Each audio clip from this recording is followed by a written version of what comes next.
What's going on, everyone? This is Kevin here, coming at you with Samsung Galaxy A23 5G camera tips and tricks. So stay tuned if you want to get the most out of all the various cameras on your device. Now, one of my favorite things about the Samsung Galaxy A23 5G is that we get a lot of different camera features and abilities, considering this is a lower end budget phone. For example, we have an 8 megapixel front facing camera, and then on the back of the phone, we have a 50 megapixel main camera, a 5 megapixel ultra wide angle camera that can capture images at up to 123 degrees, a 2 megapixel macro camera for close up images, and a 2 megapixel depth sensing camera to assist with portrait mode. And this phone does have portrait mode for both the rear and front cameras. Now, before I show you a variety of different features within the camera app itself, let me first show you how to access all these various cameras on the phone. So by default, it'll take you over to this 1X. That is, of course, the standard 50 megapixel camera. However, if you want to take photos at the full 50 megapixels, you do have to make some adjustments. If you go to this button up here, you can see that we have some different aspect ratio options, but then this one on the left side is for the full 50 megapixels. So you do have to switch over to that to take pictures in that full megapixel count. And the reason why it's not the default is because if you took every photo in 50 megapixels, it would fill up the storage on this phone quite a bit faster.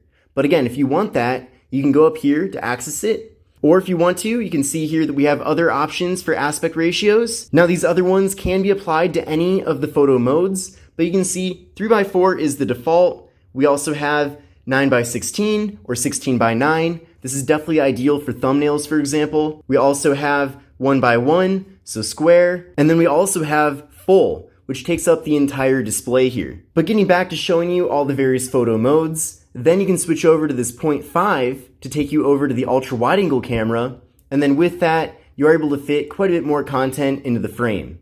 Now, I especially like using the ultra wide camera outdoors, especially if I want to take photos of nature or maybe a large building, for example, as you really are able to fit a lot more into one picture, which is the entire purpose of the ultra wide mode. Then from here, you can go over to the More tab, and from there, you can access the macro camera. And with the macro camera, you can get very close up here and have things be in really good detail. Then heading back to the main area, we do have an option for portrait mode. And with portrait mode, you do have this slider so you can adjust the amount of blur that you get with the actual photo that you take. So that's pretty nice as well. And then we can flip around to the front-facing camera with this button. We can take portrait selfies if we want to. You also can adjust the blur here as well. You can also take standard selfies too, and this button down here can switch you over to taking a group selfie. So it crops things out a little bit so you can fit more people into one frame. Now with the front-facing camera, beauty mode is enabled by default. You can see it right there. I prefer not to have this enabled because I want all my pictures to look realistic.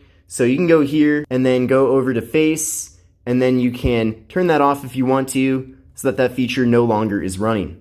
Now heading back to these various options, up here is the timer, so you can do 2 seconds, 5 seconds, or 10 seconds, or nothing at all. We can then head over to the flash, so you can have no flash, auto flash, or flash at all times. We can then go over to this gear icon to access some of the various settings within the camera itself. And some of these are enabled by default already. You can see that we have Scene Optimizer already enabled, also QR code scanner. So if you find a QR code that you want to access, you can just use the standard camera app to take care of that. Now we'll talk about swipe shutter button in a second here, but I also want to show you this really cool trick for accessing the camera app no matter where you are throughout the operating system. And you can do this by just quickly double pressing on the power button. So this is, again, enabled by default. Let's give this a try right now. There we go. We're able to quickly access the camera. Again, you can do this from anywhere throughout the operating system. There we go. So definitely a cool way to access the camera very quickly. Now heading back over to those camera settings, we have this option, which is swipe shutter button. So right now, if you swipe on the shutter button, it will take a burst shot. So let's try that right now. There we go. It just took a burst shot. Let's do that one more time. Just took a bunch of pictures there very quickly. Let's go back to the settings and see what other options we have. So we can go there, and instead of having it take a burst shot, it can create a GIF or GIF image instead. We'll give that a try. Okay, let's see how that image turned out.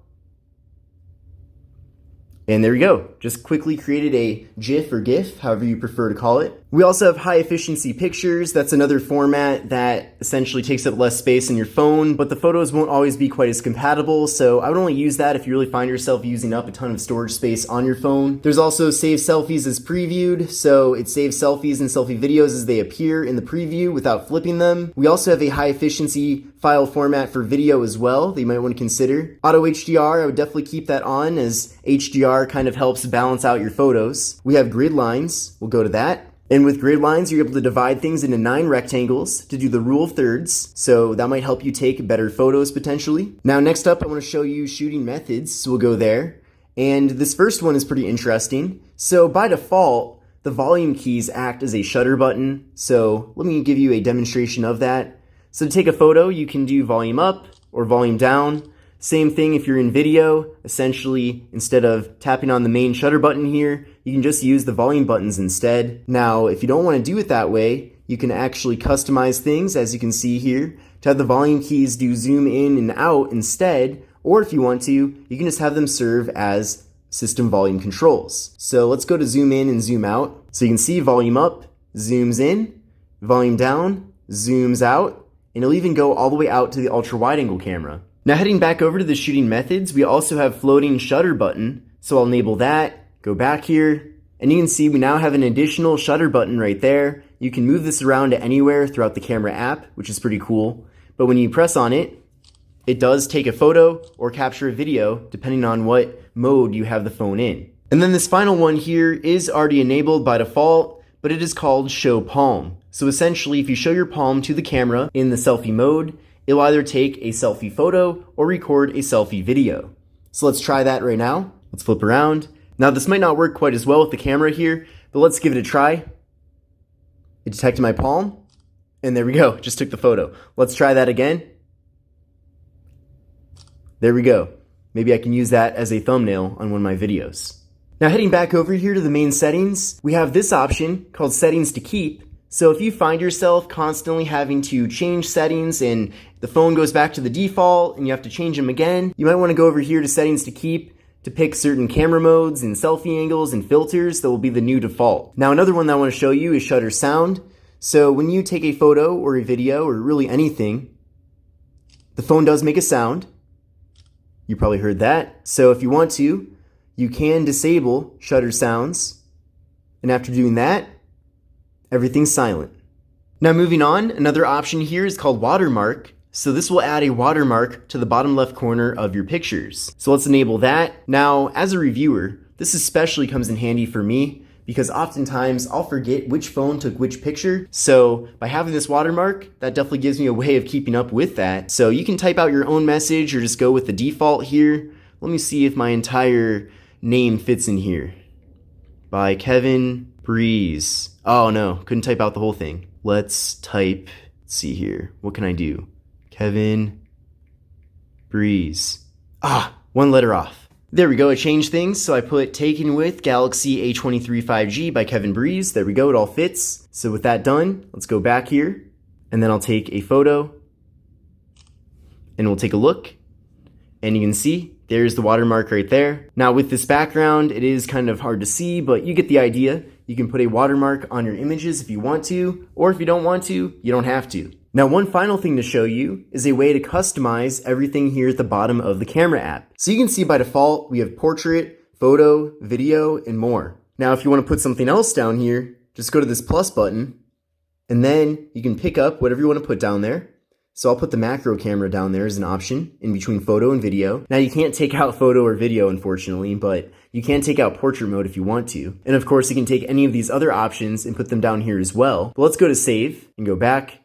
And then now you can see we have quick access to the macro camera. So that makes it very easy to get to that. And then if you want to edit this again, just go to that plus button once again, and then grab what you want to take out and save it. And then here we go. Everything's back to normal. But this concludes my video on camera tips and tricks for the Samsung Galaxy A23 5G. I hope you found this video to be helpful and learned something new today. If you did, definitely give it a thumbs up. But this is Kevin here. Thanks again for watching, and I will see you in the next video.